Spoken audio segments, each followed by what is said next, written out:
이스라엘 족속이 그를 행하여 나를 떠날 때에 사독의 자손 레위 사람 제사장들은 내 성소의 직분을 지켰은즉 그들은 내게 가까이 나와 수종을 들되 내 앞에 서서 기름과 피를 내게 드릴지니라. 그들이 내 성소에 들어오며 또 내 상에 가까이 나와 내게 수종들어 내가 맡긴 직분을 지키되 그들이 안뜰문에 들어올 때에나 안뜰문과 성전 안에서 수종들 때에는 양털옷을 입지 말고 가는 베옷을 입을 것이니 가는 베 관을 머리에 쓰며 가는 베 바지를 입고 땀이 나게 하는 것으로 허리를 동이지 말 것이며 그들이 바깥들 백성에게로 나아갈 때는 수종들은 옷을 벗어 거룩한 방에 두고 다른 옷을 입을지니 이는 그 옷으로 백성을 거룩하게 할까 함이라. 그들은 또 머리털을 밀지도 말며 머리털을 길게 자라게도 말고 그 머리털을 깎기만 할 것이며 아무 제사장이든지 안뜰에 들어갈 때에는 포도주를 마시지 말 것이며 과부나 이혼한 여인에게 장가들지 말고 오직 이스라엘 족속의 처녀나 혹시 제사장의 과부에게 장가들 것이며 내 백성에게 거룩한 것과 속된 것의 구별을 가르치며 부정한 것과 정한 것을 분별하게 할 것이며 송사하는 일을 재판하되 내 규례대로 재판할 것이며 내 모든 정한 절기는 내 법도와 율례를 지킬 것이며 또 내 안식일을 거룩하게 하며 시체를 가까이 하여 스스로 더럽히지 못할 것이로되 부모나 자녀나 형제나 시집까지 아니한 자매를 위하여는 더럽힐 수 있으며 이런 자는 스스로 정결하게 한 후에 7일을 더 지낼 것이요 성소에서 수종들기 위해 안뜰과 성소에 들어갈 때에는 속죄제를 드릴지니라. 그들에게는 기업이 있으리니 내가 곧 그 기업이라. 너희는 이스라엘 가운데서 그들에게 산업을 주지 말라. 내가 그 산업이 됨이라. 그들은 소제와 속죄제와 속건제의 제물을 먹을지니 이스라엘 중에서 구별하여 드리는 물건을 다 그들에게 돌리며 또 각종 처음 익은 열매와 너희 모든 예물 중에 각종 거제 제물을 다 제사장에게 돌리고 너희가 또 천밀가루를 제사장에게 주어 그들에게 내 집에 복이 내리도록 하게 하라. 새나 가축이 저절로 죽은 것이나 찢겨서 죽은 것은 다 제사장이 먹지 말 것이니라. 여러분 반갑습니다. 오늘도 큐티로 여는 기막힌 하루입니다. 본말씀 에스겔서 44장 15절부터 31절의 말씀입니다. 자, 오늘 말씀에서 하나님은 제사장에 관한 규례를 주십니다. 늘 말씀드리지만 구약에서는 특정한 지파와 가계에 속한 자들만이 제사장이 될 자격이 주어졌습니다. 그러나 이제 예수 그리스도로 말미암아 구원받은 모든 하나님의 백성들을 하나님은 제사장으로 삼아주십니다. 베드로전서 2장 9절의 말씀에 너희는 택하신 족속이요 왕같은 제사장들이요 거룩한 나라요 그의 소유가 된 백성이다 분명하게 선언하십니다. 그러므로 오늘 이 제사장의 거룩을 위한 규례는 바로 우리에 대한 것임을 알아야 합니다. 자, 그렇다면 이제 하나님의 제사장이 거룩을 위해 힘써야 될 것들이 무엇입니까? 자, 먼저 첫 번째로 직업의 거룩함에 힘써야 합니다.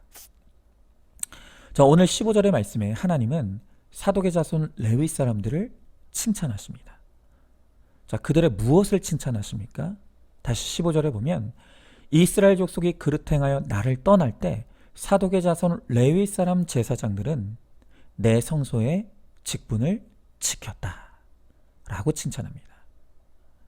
여러분, 이 사독의 자손들에 대한 이 칭찬은 과거 다윗 시대 압살롬이 반란을 일으킬 때 다윗을 끝까지 지켰던 바로 그 일을 의미하기도 하지만 그 후에도 이 사독의 자손들은 이스라엘 모든 사람들이 성전을 버리고 타락과 우상 숭배에 빠져 있을 때에도 하나님의 성전을 신실하게 지켰던 사람들입니다. 이렇게 하나님은 성소와 직분을 지켰던 사독의 자손들을 축복하셔서 이제 새롭게 건축된 성전을 맡겨주시는 것입니다. 여러분, 저는 오늘 여기서 우리가 직업을 선택함에 있어서 가장 중요한 기준이 무엇인가를 볼 수 있다고 생각합니다. 자, 우리는 하나님의 백성이지만 또한 이 땅에 속한 사람들이기도 합니다. 그렇기에 우리가 이 땅에서 각자의 직업을 가지는 것은 영적으로나 육적으로나 우리의 책임을 다하는 데 있어서 매우 중요한 것입니다. 자, 그러나 이제 거룩한 제사장의 직분을 가진 우리에게 아무 직업이나 함부로 가질 수 없습니다. 분명한 원칙과 기준을 가지고 그리스도인의 합당한 직업을 선택할 수 있어야 합니다. 자, 그러면 그리스도인의 직업 선택의 원칙과 그 기준이 무엇입니까?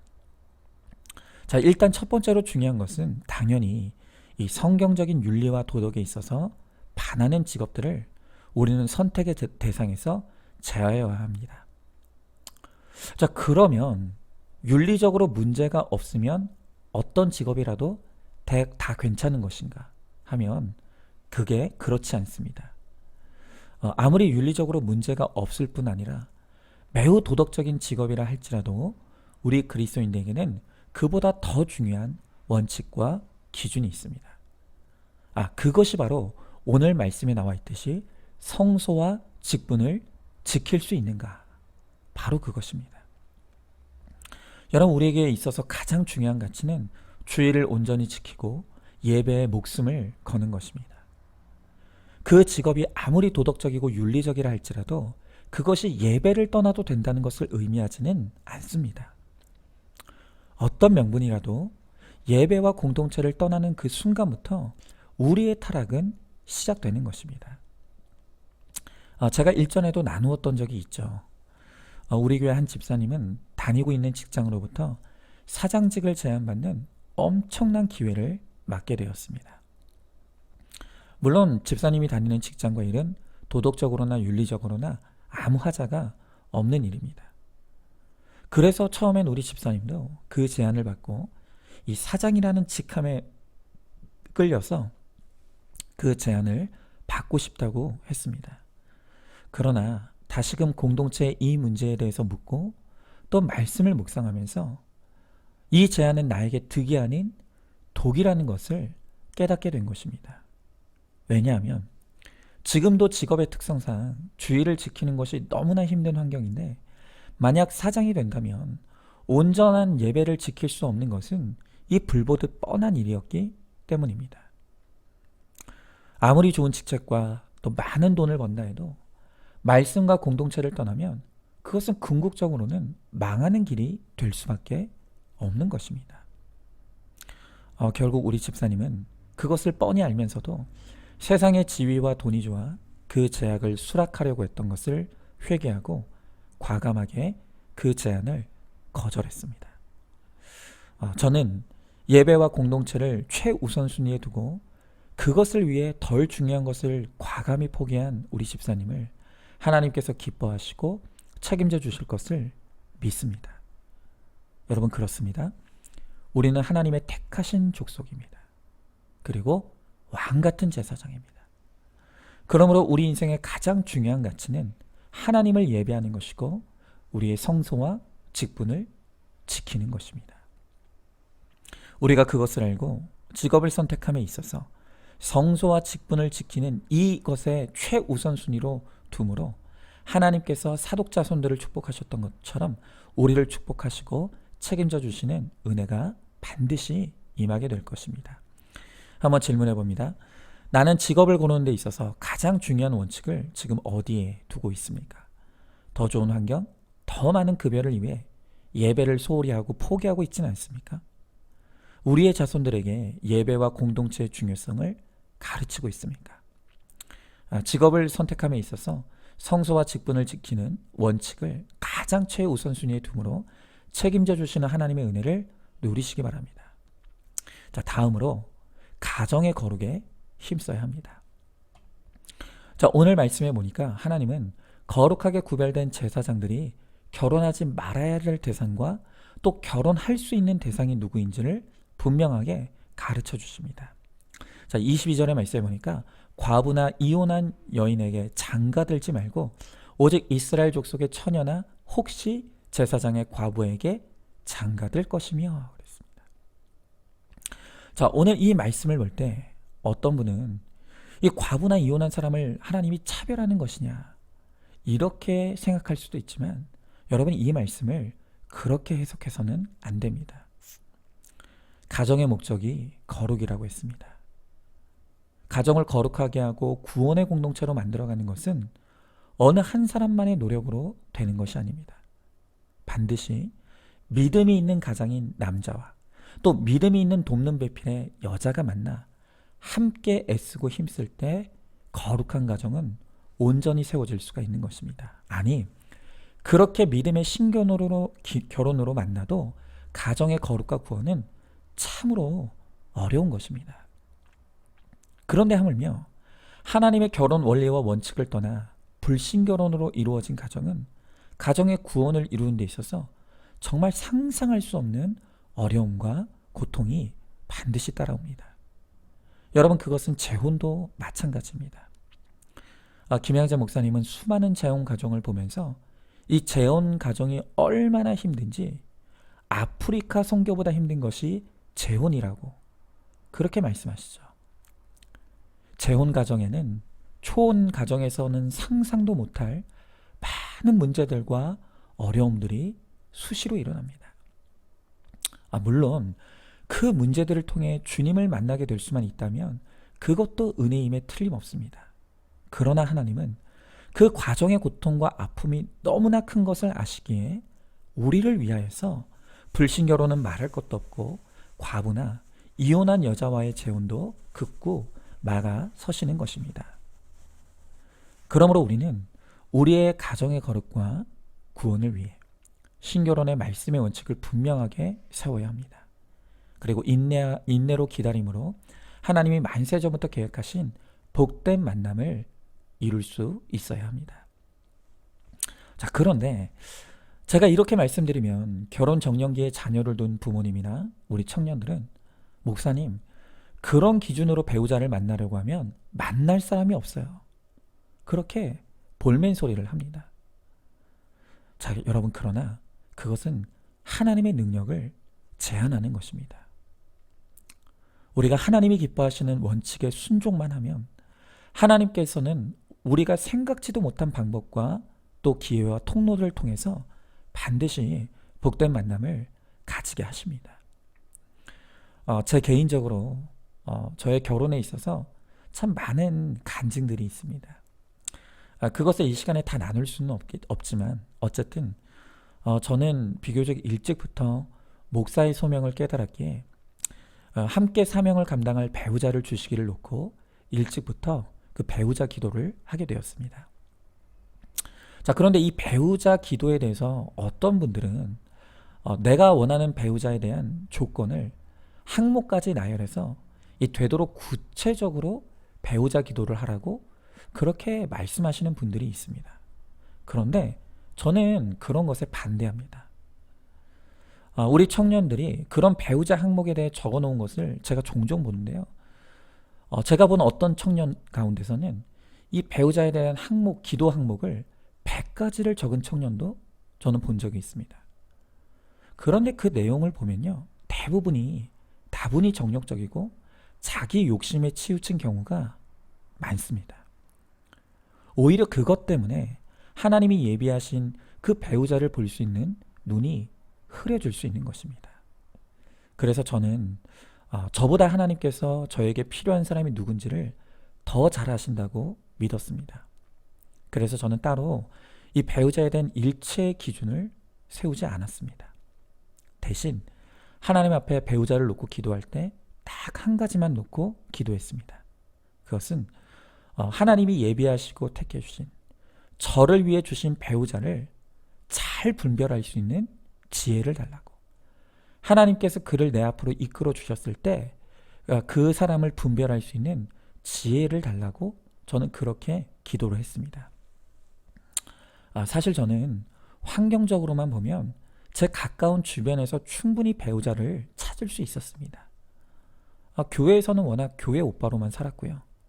또 신학교에서도 믿음과 열심히 충만한 여전도사님들 많았습니다. 또 사역자가 되어서는 사역하는 교회 안에도 자매들이 많았죠. 그러나 하나님은 제가 생각지도 못한 경로와 방법을 통해 전혀 알지 못하는 곳에서 또 단 한 번도 만난 적이 없는 전혀 모르는 사람과 만나게 하시고 결혼하게 하셨습니다. 여러분, 하나님의 뜻대로 이루어진 만남과 결혼은 분명히 은혜가 있고 축복이 있습니다. 그래서 저는 제 아내를 만나게 하신 하나님께 지금도 항상 감사를 드리고 있습니다. 그렇다고 제 아내도 그런지는 사실 좀 잘 모르겠습니다. 어쨌든 결혼에 있어서 가장 중요한 것은 하나님을 신뢰하는 것입니다. 그리고 말씀의 원칙을 붙들고 타협하지 않는 것입니다. 그리고 인내로 기다려야 합니다. 그러면 하나님께서 거룩하고 복된 만남을 허락하시고 거룩한 구원의 공동체를 아름답게 세워주실 것입니다. 자, 한번 질문해 봅니다. 결혼의 목적이 행복이 아닌 거룩임을 확실히 믿습니까? 불신결혼과 재혼에는 큰 아픔과 고통이 따른다는 것을 알고 있습니까? 공동체의 눈물의 간증을 들으면서도 내 자녀를 불신결혼에 내어주려고 하고 있지는 않습니까? 이미 결혼했다면 가정의 구원을 위해 죽어지기로 결단해서 가정의 구원을 이루시기 바랍니다. 자, 이제 마지막으로 음식의 거룩에 힘을 써야 합니다. 자, 오늘 본문의 28절부터 31절의 말씀에서 하나님은 제사장이 먹을 음식과 먹지 말아야 될 음식이 있음을 가르쳐 주십니다. 하나님은 사독의 자손들이 산업을 가지지 말고 성전을 통해 제공되는 음식만 먹으라고 하십니다. 그렇게 해서 이 제사장들이 철저하게 하나님의 은혜만 의지하고 그 은혜로만 살게 하시고 또 제사장에게 음식을 제공하는 백성들에게는 복을 내리겠다고 하십니다. 자, 그러나 반면 오늘 본문의 31절에 보면 제사장이 새나 가축이 저절로 죽은 것이나 찢겨 죽은 것은 먹지 말라고 금하십니다. 자, 그렇습니다. 거룩한 하나님의 제사장인 우리는 음식 하나도 함부로 먹어서는 안 됩니다. 우리를 속되게 하고 더럽게 하는 음식은 단호하게 끊고 피해야 합니다.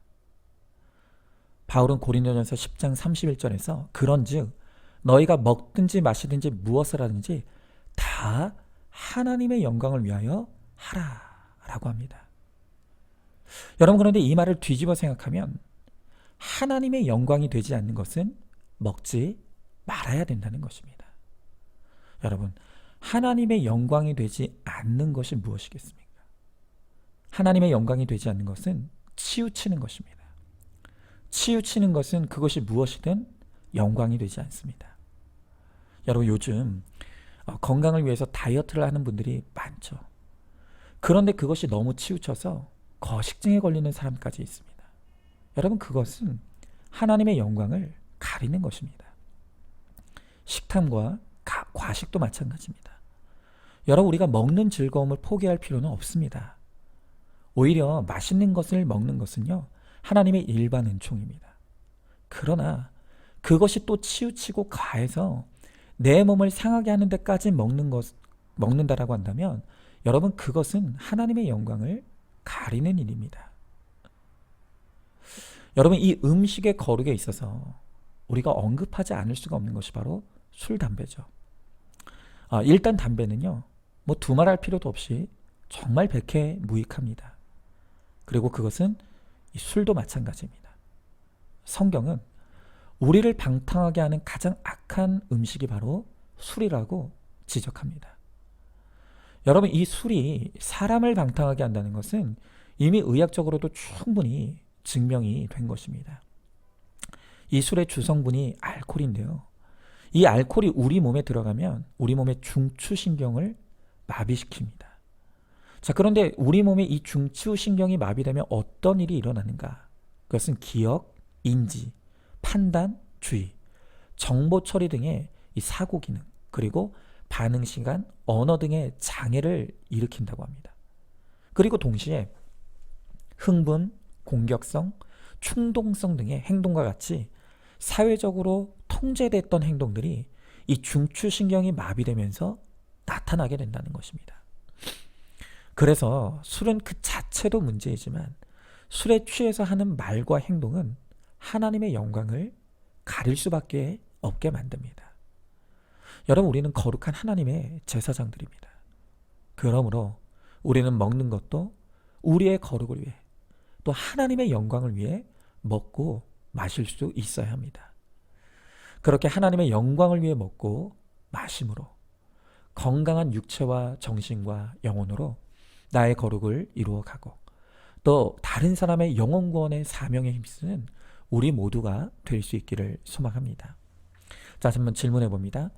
안목의 정욕을 위해 먹는 것을 과도하게 절제하고 있지는 않습니까? 과도한 식탐으로 너무 많은 것을 먹으면서 몸을 상하게 하고 있지는 않습니까? 술, 담배, 여타의 중독에 빠져 있으면서도 합리화로 그것을 일관하고 있지 않습니까? 내가 먹고 마시는 것의 목적도 거룩에 있음을 알고 잘 먹고 잘 살아내어 나의 거룩과 가정과 지체의 구원을 이루시기 바랍니다. 자, 오늘도 11월 30일 보석상자입니다. 아무리 힘들고 절망적인 상황에서도 십자가를 길로 놓으면 어디든 갈 수 있습니다. 매일 말씀을 묵상하고 적용하는 사람은 모두 예수의 증인입니다. 아멘. 오늘도 큐티로 기막힌 하루를 살아내는 하늘가족 공동체 우리 모든 성도님 되시기를 주님의 이름으로 축복합니다.